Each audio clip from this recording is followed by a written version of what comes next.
केंद्रीय मंत्री अश्विनी चौबे ने आज बिहार में महागठबंधन की सरकार पर जमकर हमला बोला है।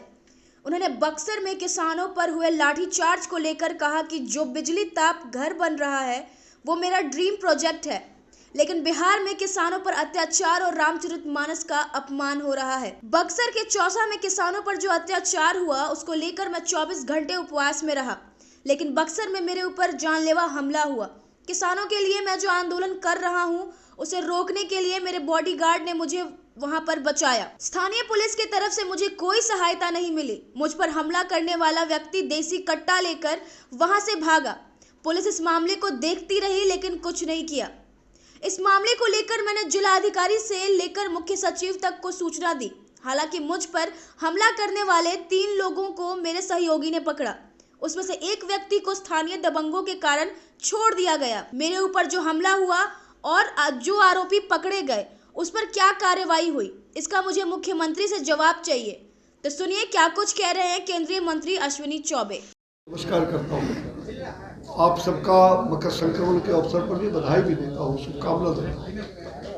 मैं आप सबके बीच बहुत ही दुखी मन से यहाँ पर बैठा हुआ हूँ।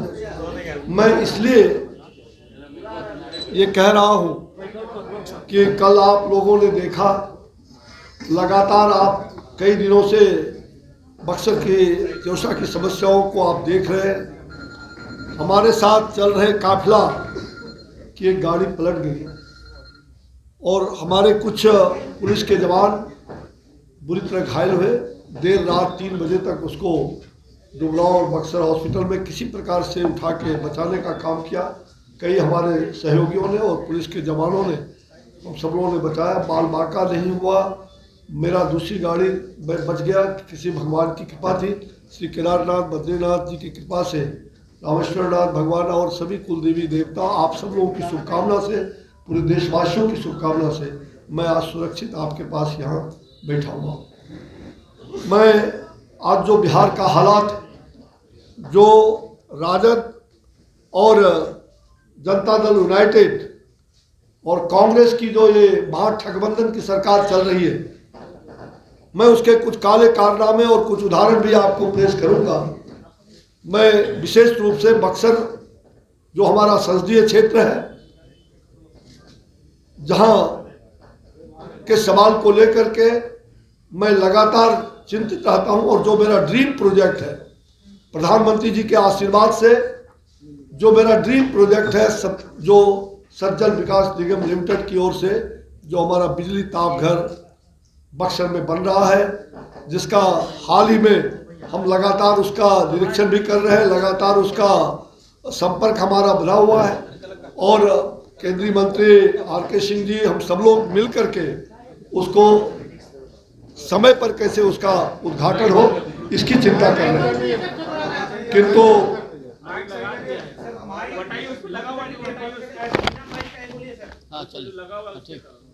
समय पर इसका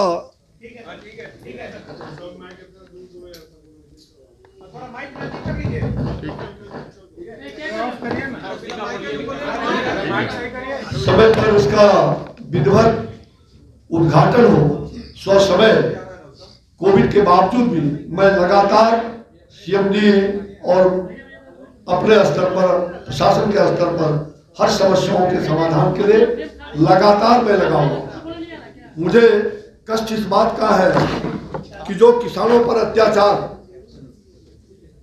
और रामचरितमानस का जिस प्रकार से अपमान धज्जी उड़ाई जा रही है, इन सभी मुद्दों पर मैं डॉक्टर भीमराव अंबेडकर, संविधान के निर्माता डॉक्टर भीमराव अंबेडकर, उनकी प्रेरणा से, उनके चरणों में, उनके नीचे मैंने संकल्प लेकर के जो संविधान की धज्जी उड़ाई जा रही है आज बिहार में, बिहार की सरकार के द्वारा जिस प्रकार से हिंसा फैलाई जा रही है, जिस प्रकार से चौसा बक्सर में लगातार हिंसा हुई, मैं उसके विरुद्ध 24 घंटे के मौन उपवास पर बैठा हुआ था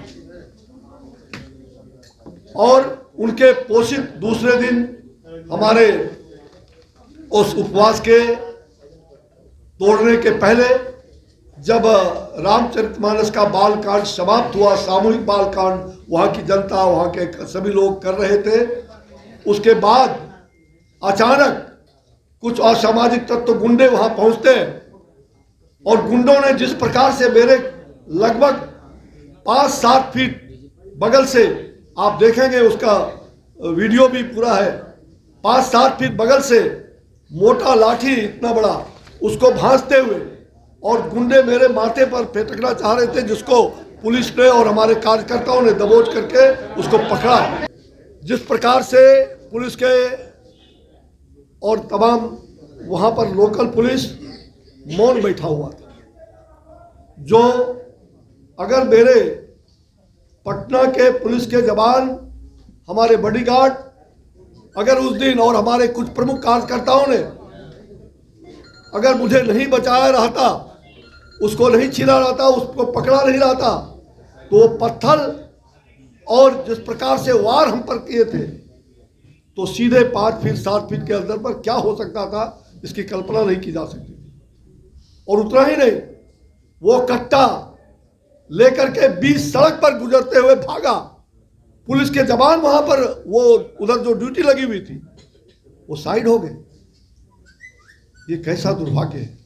मैं सारे घटना का अद्यतन और सत्य जो घटी है, आज वो मुझे आक्रोश है। मैंने इसके संदर्भ में वहां के डीएम और एसपी को तुरंत, और साथ ही चीफ सेक्रेटरी को भी, बिहार सरकार के तमाम आला पदाधिकारियों को, डीआईजी, तमाम लोगों को, डीजीपी, सबको मैंने सूचना दी उस दिन।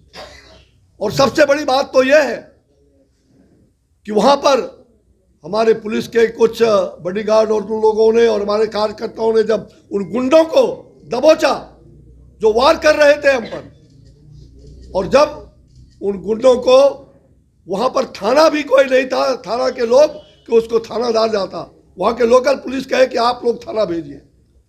और जब वहाँ पर उसको पकड़ करके थाना, वो हमारे पटना पुलिस वहाँ ले करके और हमारे पीए थाना लेके गए कार्यकर्ता, तो आप आश्चर्य करेंगे, वहाँ पहले से एक गुंडे को प्रोटेक्शन देने के लिए, और वहाँ पर वहाँ के डीएसपी कहते हैं हमारे पीए और हमारे कार्यकर्ताओं से कि भाई ठीक है, ये पकड़ के आया है, वो अपना काम कर रहे हैं मंत्री जी, ये लोग अपना काम कर रहा है। अब बिहार का एक डीएसपी इस प्रकार का भर्सन करे, ये दुर्भाग्यपूर्ण है। और उससे भी ज्यादा ये कि कुछ ही देर में वो तीनों को जो दबोच के थाना लाया गया था, एक दबंग लोगों के इशारे पर वहां पर अपराधियों को छोड़ दिया गया। और इसको लेकर के लगातार DGP, chief secretary, home secretary, DM, SP, सबको हमारे कार्यकर्ताओं ने, मैंने स्वयं, लेकिन आज तक कान पर जू नहीं रेंग रही है। अभी तक वो गिरफ्तार नहीं हुए हैं जिनको गिरफ्तार करके थाने में पहुंचाया था। मैं सवाल पूछना चाहता हूं नीतीश कुमार जी से, बिहार के रहनुमा मुख्यमंत्री, आखिर जवाब कौन देगा? इसका जवाब चाहता हूं।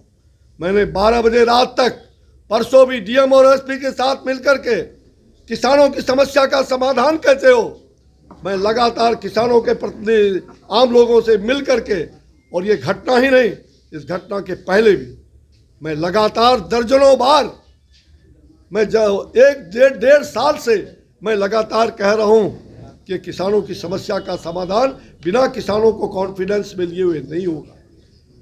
कई बार जिला प्रशासन, कमिश्नर, सबको मैंने आग्रह पूर्वक कहा, लेकिन आज मेरी बात को अनसुनी की जा रही, इसलिए कि मैं विपक्ष का हूं, इसलिए। और केंद्र सरकार का सबसे बड़ी बात, प्रोटोकॉल का उल्लंघन। मैं एमपी वहां का हूं और मैं केंद्र सरकार का मंत्री हूं, लेकिन मैं लगातार जब 3 दिन था तो वहां प्रोटोकॉल का भी उल्लंघन हुआ। मेरे बार बार कहने के बावजूद प्रशासन के जो उच्चस्थ पदाधिकारी वहां के लोकल थे, वहां के डीएम, एसपी, एसपी को बुलाया था, लेकिन मैं धरना पर, उपवास पर बैठा था। मेरी होश हवास लेने के लिए भी 26 घंटे तक मैं उपवास पर वहां बैठा रहा। कोई भी पदाधिकारी, बड़ा पदाधिकारी हाल चाल तक लेने नहीं आया। ये क्या न्याय है? आप क्या चाहते हैं? और उल्टे आप सत्ता पोषित गुंडों के द्वारा हमारी हत्या कराना चाह रहे थे। नीतीश बाबू, अरे मुझे तो श्री केदारनाथ ने बुधवारा बचा करके और आज मुझे यहाँ जनता के सामने लाया। मैं विश्वास के साथ कहता हूँ, मैं अंत तक उस बात की घोषणा भी करूँगा। अंतिम में मैं कहना चाहता हूँ कि जिस प्रकार से आप वहाँ आक्रांत करने का प्रयास किए, डराने का प्रयास किए, धमकाने का प्रयास किए, वहाँ के किसानों को